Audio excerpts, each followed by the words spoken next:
तो liquid state के बारे में डिस्कशन करनी है और जो क्वेश्चंस मैंने लिखे हैं आखिरी क्वेश्चन को छोड़कर जो भी सवाल है वो सब लिक्विड स्टेट के लिहाज से डील करते हैं आपकी बुक में।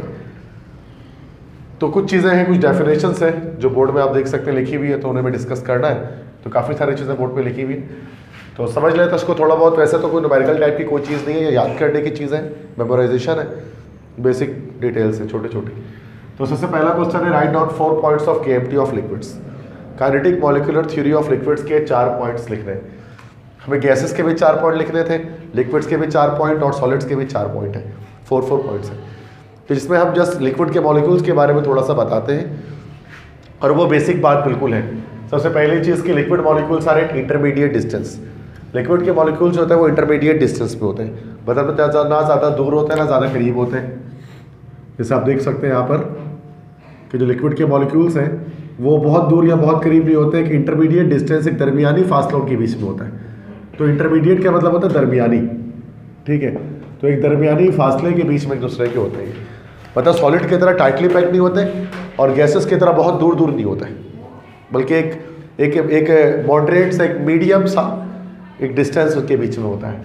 और liquid molecules glide over each other, और लिक्विड के मॉलिक्यूल एक दूसरे पर ग्लाइड करते हैं। ग्लाइड मतलब फिसलना या तैरना, तैरते हैं। और लिक्विड के मॉलिक्यूल्स एक दूसरे के ऊपर तैरते हैं, चूँकि बीच में डिस्टेंस होता है तो मूव तो करते हैं बट फ्रीली मूव नहीं करते, बल्कि इनकी लेयर्स क्या हो रही होती है, एक के ऊपर एक तैर रही होती है। इसी वजह से क्या होता है, लिक्विड्स के अंदर फ्लो होने की कैपेबिलिटी आती है और लिक्विड के अंदर बहने की सलाहियत हमारे पास आती है, बह जाता है लिक्विड। तीसरा, liquids have no shape. Liquids का कोई शेप नहीं होता, लिक्विड्स का कोई फिक्स शेप नहीं होता। लिक्विड्स को जिस कंटेनर में रखोगे उस कंटेनर के शेप का हो जाएगा।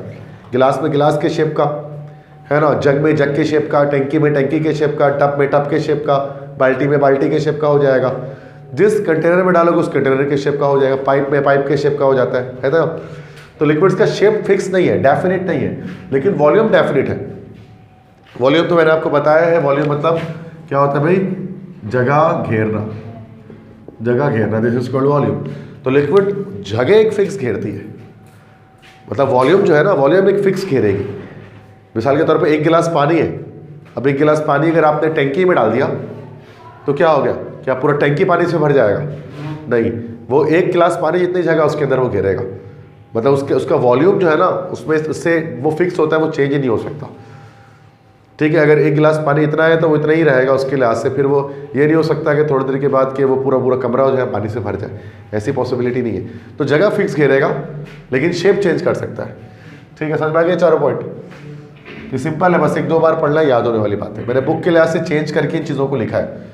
आपको भी पता है कि बुक के अंदर डिफरेंट होता है और मैं अलग लिख रहा हूँ, क्योंकि बुक से देख के भी लिख रहा हूँ, है ना। लिख तो बुक से देख के ही रहा हूँ लेकिन अपने अल्फाज में, तभी मैंने आपको निशान नहीं लगवाया, वरना मुझे मेहनत करने की ज़रूरत नहीं पड़ती इतनी, ना ही आपको ज़रूरत पड़ती, मैं निशान लगा लेता। लेकिन मैं हर चीज़ बुक से चेंज करके लिख रहा हूँ, तो थोड़ा बहुत ईजी करके, आसान करके। तो थोड़ी सी मेहनत लगती है लिखने में, बट याद करने में आपके लिए खुद ही आसानी होती है। आप बुक सामने रखें और कॉपी सामने रखें, कॉपी से जल्दी याद हो जाएगा आपको। वर्डिंग्स में ऐसे बनाता हूँ जो जल्दी जहन में चढ़ जाए आपके। तो ये तो सिंपल हो गया भाई, 4 चीज़ें हैं, ठीक है। लिक्विड्स जो है उनके मॉलिक्यूल्स के बीच में इंटरमीडिएट डिस्टेंस होता है। दूसरा, वो एक दूसरे पर ग्लाइड करते हैं। तीसरा, कोई फिक्स शेप उनका नहीं होता लेकिन एक फिक्स वॉल्यूम होता है। 4 पॉइंट्स समझ में आ गया सबको? नेक्स्ट है डिफाइन एवापोरेशन। एवापोरेशन किसे कहा जाता है और discuss the factors affecting evaporation, और ये बताएं कि कौन से फैक्टर्स एवापोरेशन को अफेक्ट करते हैं। अब एवापोरेशन किसे कहा जाता है? एवापोरेशन जो वर्ड है वो एवापोरेट से निकला है। एवापोरेशन मतलब आबी बुखारात बनने का अमल। एवापोरेशन अमले तबखीर उर्दू में इसको कहते हैं। तो उर्दू में तो एक बड़ा मुश्किल सा नाम है इसका, अमले तबखीर, लेकिन समझने में बड़ी आसान चीज़ है ये कि a process in which liquids converts into gaseous state is called evaporation. एक ऐसा प्रोसेस जिसमें लिक्विड गैस बन जाए उसको हम कहते हैं केमिस्ट्री में एवापोरेशन। लिक्विड का गैस बन जाना, जैसे आपने देखा होगा पानी है, पानी को चूल्हे पर रखा जाता है तो पानी में से भाप निकलना शुरू हो जाता है, स्टीम निकलनी शुरू हो जाती है, तो पानी वेपर्स में कन्वर्ट होना शुरू हो जाता है, स्टीम में, भाप में, तो यही कहलाता है एवापोरेशन। वेपर्स बनने का अमल कहलाता है एवापोरेशन। लिक्विड का गैस बनने का अमल कहलाता है एवापोरेशन, ठीक है। अब एवापोरेशन फैक्टर्स अफेक्टिंग एवापोरेशन, मतलब एवापोरेशन कब कम और कब ज़्यादा होती है, इस चीज़ के बारे में डिस्कस करेंगे। 3 फैक्टर्स है जो एवापोरेशन को अफेक्ट करते हैं। पहला, evaporation is directly related to surface area. जितना ज़्यादा सरफेस एरिया होगा उतना ज़्यादा फास्टर एवापोरेशन हमारे पास होगी। सरफेस एरिया के डायरेक्टली रिलेटेड है। इससे क्या मतलब हो गया? इसका मतलब ये हुआ कि जैसे कि अगर मैं यहाँ पर इसको, ये तो सवाल हो गया, इसको मिटाता हूँ। अब इसमें देखिए, अगर मैं ये कर लूँ कि यहाँ पर अगर मैं दो ग्लास, अगर मैं इसके एक गिलास बना दूँ, एक गिलास बना दूँ और उसमें जो है वो पानी डाल दूँ, ठीक है, और ये एक थोड़ा टब बना दूँ, टब टाइप का, और उस टब में पानी डाल दूँ, ठीक है। पानी सेम अमाउंट पे डालो, जितना पानी इसमें डालो उतना इसमें। जैसे इसमें इतना पानी डल गया तो उसमें इसके गिलास इतना आ जाएगा, होगा बराबर ही पानी है, लेकिन इसमें थोड़ा कम आएगा, मतलब लगेगा आपको कम है लेकिन बराबर, चूँकि चौड़ा है, ठीक है।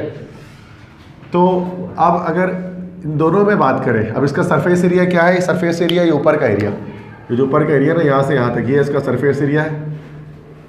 तो ये इसका हमारे पास कहलाता है this is the surface area, और ये इसका सरफेस एरिया यहाँ से यहाँ तक है, सरफेस एरिया इसका यहाँ से यहाँ तक ही आ गया। अब ये बताओ कि दोनों में से पानी जल्दी किससे एवोपरेट हो जाएगा, गिलास से या फिर टब से? टब से जल्दी एवोपरेट हो जाएगा, गिलास से नहीं होगा। वजह क्या है? चूँकि सूरज है ना, अब सूरज की रोशनी जो पड़ेगी गिलास पे, तो गिलास में कम जगह पर कम मॉलिक्यूल पर पड़ेगी ना, जबकि इसमें जो है वो ज़्यादा, टब में ज़्यादा पड़ेगी रोशनी, इसलिए टब के जितना ज़्यादा फैला हुआ पानी होगा ना उतना जल्दी एवोपरेट होगा। जैसे एक गिलास पानी रखा हुआ है वो तो जल्दी एवोपरेट नहीं होगा, उसी गिलास पानी को हम फर्श में फेंक दें, अब जल्दी एवोपरेट हो जाएगा वो। और उसमें भी अगर हम उसको वाइपर कर दें तो वाइपर में होता है क्या, सरफेस एरिया बढ़ा देते हैं ना, फैल जाते, जितना पानी फैलेगा उतना जल्दी एवोपरेट होगा, सिंपल सी बात है। तो एवोपरेशन डायरेक्टली रिलेटेड है सरफेस एरिया से, जितना ज़्यादा सरफेस एरिया उतनी ज़्यादा evaporation. Next, evaporation directly related to temperature, मतलब ये टेम्परेचर से भी डायरेक्टली रिलेटेड, जितना ज़्यादा टेम्परेचर होगा उतना जल्दी एवोपरेशन होगी, है ना। चूल्हे की आंच बढ़ा देंगे, एवोपरेशन फास्ट हो जाएगी। तीसरा, evaporation is inversely related to intermolecular force, ये इंटरमोलिकुलर फोर्स से इनवर्सली रिलेटेड है।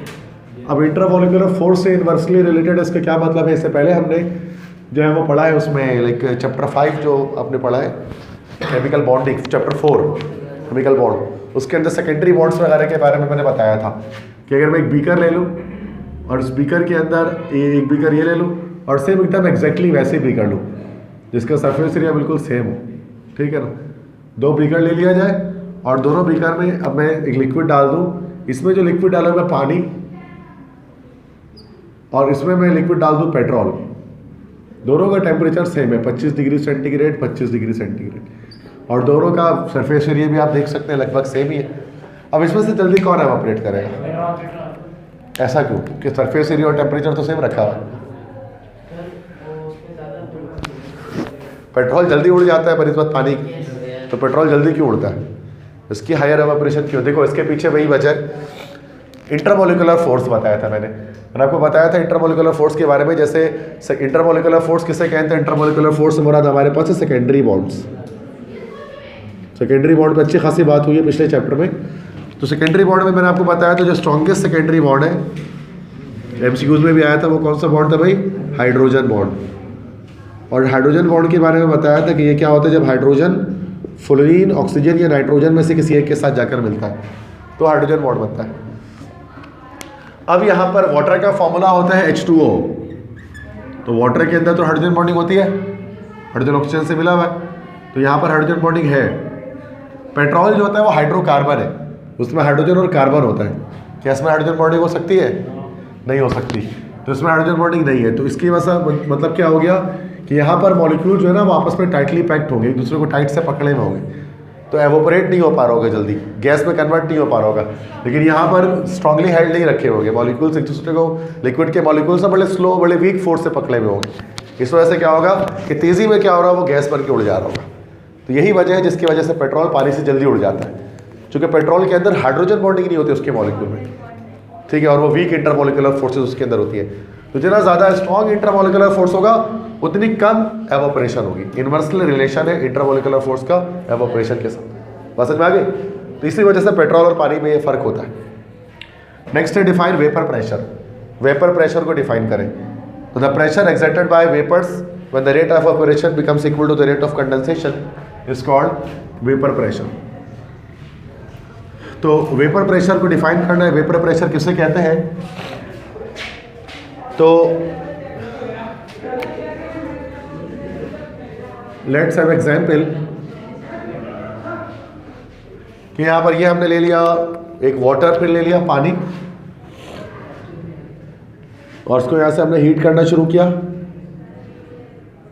और यहाँ से हम उसको हीट कर रहे हैं, और ये मौजूद है पानी, और पानी हमारा लिक्विड स्टेट में मौजूद है, ये सबको पता ही है। अब इसमें एवापोरेशन होगी, है ना, तो लिक्विड के मॉलिक्यूल्स गैस बन के ऊपर जाएंगे ना, ऐसे ही होगा, ये मॉलिक्यूल्स आ जाएंगे गैस बन के। इन मॉलिक्यूल्स को क्या कहा जाएगा, वेपर्स। अगर लिक्विड के मॉलिक्यूल्स गैस बन जाते हैं ना तो फिर वो वेपर्स कहलाते हैं। जैसे ये वाटर वेपर्स हैं, वेपर्स भी गैस होते हैं, वेपर्स जो है ना, वेपर्स असल में गैस ही होते हैं, लेकिन वो गैस जो लिक्विड से बने हैं वो वेपर्स कहलाते हैं। जैसे ऑक्सीजन गैस को हम वेपर नहीं कह सकते, हाइड्रोजन गैस को हम वेपर नहीं कह सकते।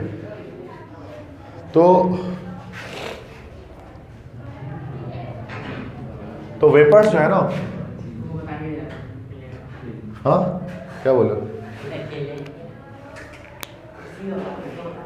अच्छा, तो वेपर्स जो है ना वो गैस ही होते हैं, लेकिन लिक्विड जब गैस में कन्वर्ट हो जाती है तो उसको क्या कहा जाता है, वेपर्स कहा जाता है। तो समझ लो वेपर्स या भी बुखारात किसे कहा जाता है। तो ये जब ये पानी जब भाप बन जाएगी ना, स्टीम, तो फिर वो वेपर्स कहलाएंगे, वाटर वेपर्स। तो अब ऊपर से हम क्या करेंगे, वेपर्स बन गए यहाँ पर बहुत सारे, और ऊपर से हम क्या करें, यहाँ पर हम ढक्कन लगा दें, लिड लगा दें। ये हमने लिड लगा दिया। अब लिड लगाने के बाद क्या होगा कि जो लिक्विड के मॉलिक्यूल्स हैं, वेपर्स हैं, ये वेपर्स क्या करेंगे, वॉल ऑफ कंटेनर के साथ कोलाइड करेंगे, टकराएंगे। और आपको मैंने बताया था कि जब वॉल ऑफ कंटेनर से गैसेस टकराते हैं तो क्या करते हैं, प्रेशर एक्सर्ट करते हैं। तो ये वेपर्स जब इसे टकराएंगे वॉल ऑफ कंटेनर से तो प्रेशर लगाएंगे, तो वो जो प्रेशर यहाँ पर लग रही होगी उसको कौन सा प्रेशर कहा जाएगा, वेपर प्रेशर। तो भाई लिक्विड जो वेपर्स जो प्रेशर लगाते हैं ना किसी भी वॉल ऑफ कंटेनर पर, तो वो वेपर प्रेशर कहलाता है। गैस प्रेशर अलग चीज़ है, जो गैस लगा रही है, जैसे हवा। अब एयर है, यहाँ पर हवा है, हवा भी दीवार के साथ टकरा रही होगी, यहाँ पर आगे पीछे वॉल के साथ, तो वो प्रेशर है गैस प्रेशर। अगर मैं पानी उबाल दूँ यहाँ कमरे के बीच में, तो पानी उबालेंगे तो भाप बनेगा गैस की सूरत में, और जब वो भाप के मॉलिक्यूल टकराएंगे जाके किससे, इस दीवार से, फिर वो जो प्रेशर लगाएंगे वो क्या है, वेपर प्रेशर। तो बोलिए वेपर और गैस प्रेशर में फ़र्क है। वेपर सिर्फ लिक्विड से ही बनता है, और गैस तो गैस ही रहता है हमेशा से। ठीक है, ठीक है। जैसे पेट्रोल के वेपर्स हो गए, पेट्रोल के भी वेपर्स हो सकते हैं, जब पेट्रोल उड़ता है तो वेपर्स की सूरत में उड़ता है, वो भी एवोपरेट होता है। तो वेपर प्रेशर की जैसे डेफिनेशन आएगी तो वो बता दी मैंने, क्या है डेफिनेशन इसकी। नेक्स्ट है define boiling point and discuss the factors affecting it. Boiling point को डिफाइन करें और क्या फैक्टर्स इस पर इफेक्ट करते हैं ये बताएं। तो देखो बॉइलिंग पॉइंट क्या है कि वो टेम्परेचर के जब किसी लिक्विड का वेपर प्रेशर उसके एटमॉस्फेरिक प्रेशर के बराबर हो जाता है बाहर के, तो वो बॉइलिंग पॉइंट कहलाता है। जैसे कि वाटर का बॉइलिंग पॉइंट 100 डिग्री सेंटीग्रेड है। देखो बॉइलिंग पॉइंट को ज़रा समझना पड़ेगा। मान लो कि यहाँ पर दिस इज अ सी, ये समंदर है, दिस इज अ सी है, यहाँ पर हमारे पास समंदर है, जैसे कोई सी व्यू वगैरह कुछ भी हो गया, और ये हमारे पास ये ज़मीन आ गई, साहिल समंदर है, और ये ऊपर आ गया पहाड़ एक। ठीक है, अब इस समंदर पर, समंदर के सामने, बिल्कुल इस समंदर के सामने ये जो लेवल है ना, अब ये कहलाएगा सी लेवल। ये सी लेवल है, जरा समझना है इस चीज़ को, बॉइलिंग पॉइंट को। तो ये सी लेवल पर मैंने क्या कर दिया, यहाँ पर मैंने एक बीकर रख दिया, एक बीकर रख दिया मैंने यहाँ पर। अब बीकर के अंदर डाल दिया हमने पानी, ये पानी डाल दिया, ये सी लेवल पर रखा बीकर, और इसमें हमने डाल दिया पानी, वाटर, H2O। इस वक्त बाहर जो प्रेशर मौजूद है, जो अब ये जो बाहर का प्रेशर है एक्सटर्नल प्रेशर कहलाता है, वो या एटमॉस्फेरिक प्रेशर कहलाता है। तो बाहर जो प्रेशर है वो हमारे पास है एटमॉस्फेरिक प्रेशर, और इसकी एक वैल्यू होती है हमारे पास, वो ख़ास, वो 760 mm ऑफ Hg जो हमने पढ़ा है पीछे, या 180 m इसको हम कह सकते हैं। 760 mm ऑफ Hg या 180 m, ये हमारा एटमॉस्फेरिक प्रेशर है, सी लेवल पर जो रहता है बाहर का प्रेशर, एटमॉस्फेरिक प्रेशर। और वेपर्स भी जनरेट हो रहे होंगे उसके अंदर। ठीक है, तो अभी नॉर्मली जो सी लेवल पर जो बाहर जो है ना एटमॉस्फेरिक जो प्रेशर होता है, जो कि हवा मौजूद है, हवा भी गैस है, तो उसका जो प्रेशर, हवा जो दबाव लगा रही है वो एटमॉस्फेरिक प्रेशर है। तो एटमॉस्फेरिक प्रेशर हमारे पास 180 या 760 mm ऑफ मरकरी होता है। अब ऐसा कर दें कि हम इसको यहाँ से हीट करना शुरू कर दें, हीट करना शुरू कर दें। अब हीट करेंगे तो क्या होगा, और यहाँ से जैसे कि हम एक लिड लगा दें उसके ऊपर, तो उसके अंदर क्या होगा कि हमारे पास वेपर्स जनरेट होंगे, तो वेपर्स फॉल ऑफ कंटेनर से कोलाइड करेंगे और एक प्रेशर एक्सर्ट करेंगे, जिसको हम लोग कहते हैं वेपर प्रेशर, जो भी मैंने बताया। तो अभी लेट्स से कि अभी हीट कर रहे हैं यहाँ पर, और टेम्परेचर यहाँ पर पहुँचा है मिसाल के तौर पर 75 डिग्री सेंटीग्रेड, और जो वेपर प्रेशर यहाँ पर पहुँचा है वो है 740 mm ऑफ Hg, या 740 टोर भी इसको हम कहते हैं, 740 mm ऑफ Hg, इतना प्रेशर यहाँ पर पहुँचा है। ये अभी बॉइलिंग पॉइंट रीच नहीं हुआ है। बॉइलिंग पॉइंट कब पहुँचेगा, वो टेम्परेचर जब वेपर का प्रेशर एटमॉस्फेयर के प्रेशर के बराबर होगा। अभी बराबर नहीं हुआ। जैसे ही टेम्परेचर 75 डिग्री से हम 100 डिग्री सेंटीग्रेड करेंगे, 100 डिग्री सेंटीग्रेड करेंगे, अभी हो जाएगा 760 mm of mercury, 760 mm of Hg। मतलब जो बाहर का प्रेशर है वो अंदर के प्रेशर के बराबर हो जाएगा, वेपर प्रेशर एटमॉस्फेरिक प्रेशर के बराबर हो जाएगा। अब ये क्या होगा कि अब यहाँ पर ये रीच हो जाएगा बॉइलिंग पॉइंट, और ये लिक्विड अब खौलना शुरू हो जाएगा, उबलना शुरू हो जाएगा, इसमें बबल्स बनने शुरू हो जाएंगे। देखा ना लिक्विड को खोलते हैं, पानी उबाल के देखा होगा आपने, तो पानी में उबाल आना शुरू।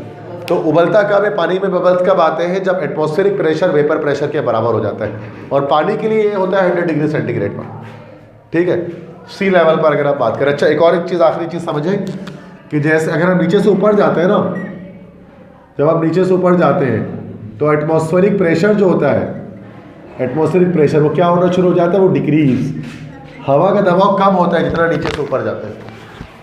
जितना नीचे जाएंगे हवा का दबाव बढ़ेगा, ऊपर जाएंगे हवा का दबाव कम होगा। अब यहाँ पर जाने के बाद हवा का दबाव 760 नहीं रहेगा, जैसे 720 टोर हो गया, हवा का दबाव ही कम हो गया जितना ऊपर जाएंगे। अब यहाँ पर अगर आपने कोई बीकर रखा है और इस बीकर का पर हमने पानी डाला है, वाटर, और उसको हम हीट करेंगे, तो पता है क्या होगा, 100 डिग्री से पहले ही अब 720 टोर रीच करवाना है, 720 टोर, तो 720 टोर जो है वेपर प्रेशर इसका 100 डिग्री से पहले समझो 98 डिग्री सेंटीग्रेड पर ये रीच हो जाएगा, ठीक है।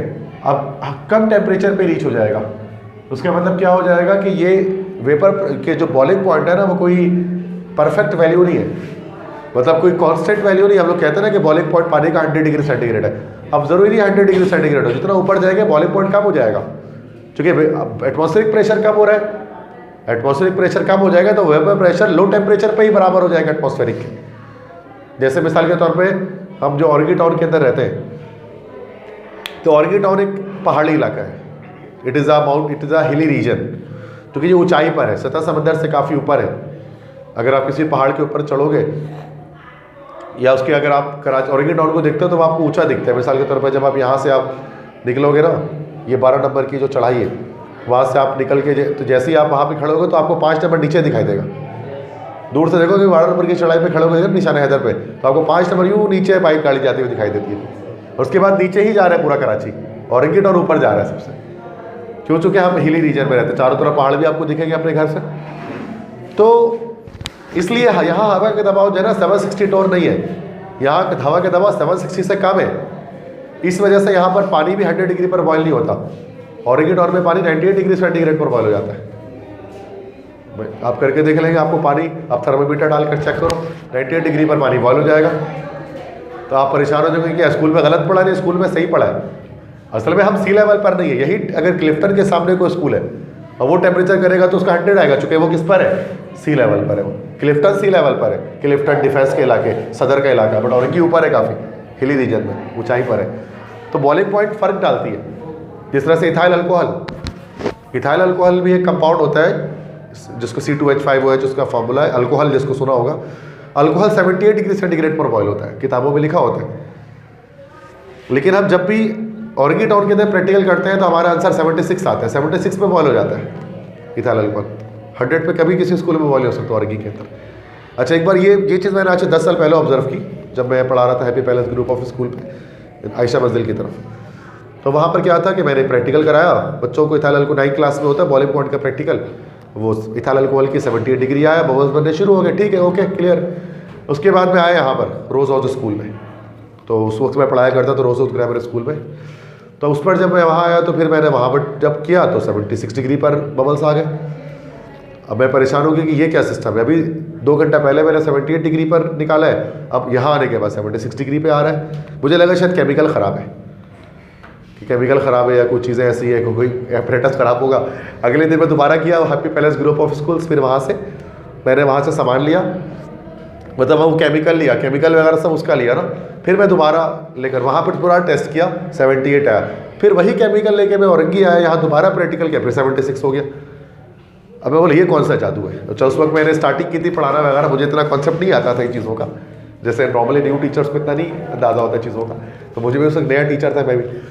तो मुझे आगे जाकर फिर इसका अंदाज़ा हुआ कि चूँकि हम माउंटेनियस रीजन में रहते हैं, हिली रीजन में रहते हैं, तो इसलिए हमारा जो बॉलिंग पॉइंट है ना, बाकी पूरे कराची के बॉलिंग पॉइंट से 2 डिग्री कम आ रहा होता है। तो वो इस ऑपरेटर्स की केमिकल की खराबी नहीं है, वो हमारा एटमॉस्फेरिक प्रेशर इसमें असरअंदाज हो रहा होता है। ठीक है, नॉर्मली हमारे यहाँ तो मतलब टीचर्स तो ये कह रहे होते हैं यहाँ पर कि केमिकल ख़राब है, सही नहीं है ये, जबकि ऐसा नहीं है, केमिकल सही होता है, ये मसला ये है। तो बॉलिंग पॉइंट का फिक्स नहीं है। पहला फैक्टर ये हो गया कि बॉलिंग पॉइंट डायरेक्टली रिलेटेड है एटमॉस्फेरिक प्रेशर से, डायरेक्टली प्रोपोर्शनल है एटमॉस्फेरिक प्रेशर से। जितना ज़्यादा एटमॉस्फेरिक प्रेशर बाहर का ज़्यादा होगा उतना ज़्यादा बॉलिंग पॉइंट होगा। यही पॉइंट यहाँ पर मैं समझाना चाह रहा हूँ। ठीक है, और जितना कम एटमॉस्फेरिक प्रेशर होगा उतना कम जो है वो बॉलिंग पॉइंट हमारे पास होगा। ठीक है, उसके बाद bowling point inversely directly related intermolecular force के भी है। क्योंकि इंटरमोलिकुलर फोर्स ज़्यादा होगा तो वेपर प्रेशर जल्दी रीच नहीं कर पाएगा एटमॉस्फेरिक प्रेशर पे, उसको टाइम लगेगा। तो इसके लिए जितना जैसे हाइड्रोजन, जैसे वाटर और पेट्रोल की बात कर लें, वाटर की बॉलिंग पॉइंट ज़्यादा होगी पेट्रोल से, क्योंकि वाटर के इंटरमोलिकुलर फोर्स स्ट्रॉन्ग है। जिसके इंटरमोलिकुलर फोर्स स्ट्रॉन्ग होगी, मतलब हाइड्रोजन बॉन्डिंग जिसके अंदर होगी वो ज़्यादा क्या कर सकेगा, वो ज़्यादा हाई उसकी बॉलिंग पॉइंट होगी। अच्छा, पेट्रोल की बॉइलिंग पॉइंट कम है, लेकिन खुदा के वास्ते पेट्रोल को बॉयल मत करना कोई जाके घर में। ये मैं फिर बता दूं, ऐसा नहीं कर रहा कि पानी को कर सकते हो, पेट्रोल को नहीं बॉयल कर देना कि चलो पेट्रोल बॉयल करके देखते कितने में। पेट्रोल का मसला ये है कि पेट्रोल बॉयल होने से पहले ही बढ़ जाएगा धमाके से। पेट्रोल को बॉइलिंग टेम्परेचर से पहले उसकी कंबशन हो जाती है पेट्रोल की, मतलब जल जाता है वो, फट जाता है वो। ये बहुत डेंजरस बात है, तो don't try this at home. ठीक है, तो इसको कभी नहीं कर रहा। नेक्स्ट देखो question, define freezing point. Freezing point को डिफाइन करते हैं। फ्रीजिंग पॉइंट किसे कहते हैं? नुक्ता जमाओ।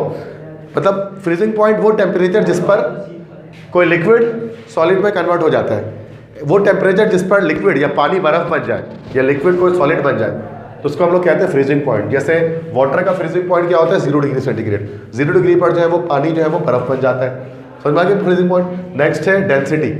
डेंसिटी किसे कहते हैं? डेंसिटी मतलब होता है भारीपन, किसी चीज़ का भारीपन। जो चीज़ जितना ज़्यादा भारी होती है उसकी डेंसिटी ज़्यादा होती है, भारीपन कम होगा डेंसिटी कम होगी। तो डेंसिटी क्या है? Mass per unit volume of a substance is called density. Mass per unit volume, unit volume को जो मास होता है किसी भी सब्सटेंस का, वो डेंसिटी कहलाता है। और उसको इस फॉर्मूला से हम कैलकुलेट करते हैं, density equal to mass upon volume.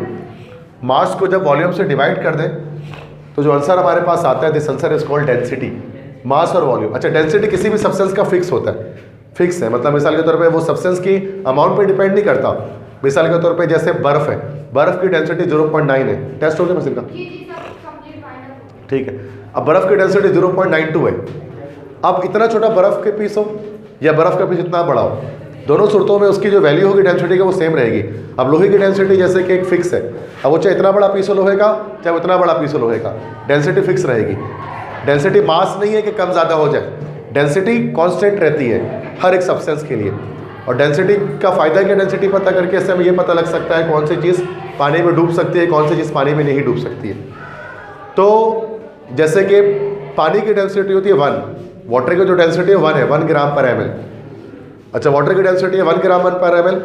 अब जिस चीज़ की डेंसिटी, अब वाटर की डेंसिटी 1 ग्राम पर ml है, ठीक है। अब जिसकी डेंसिटी पानी से ज़्यादा होगी वो पानी में डूब जाएगी, और जिसकी डेंसिटी पानी से कम होगी वो पानी के ऊपर तैरती रहेगी। यही वजह है कि एक सुई पानी में डुबाओगे तो सुई पानी में डूब जाएगी, लेकिन इतनी बड़ी कश्ती टाइटैनिक वो पानी में चलती रहती है।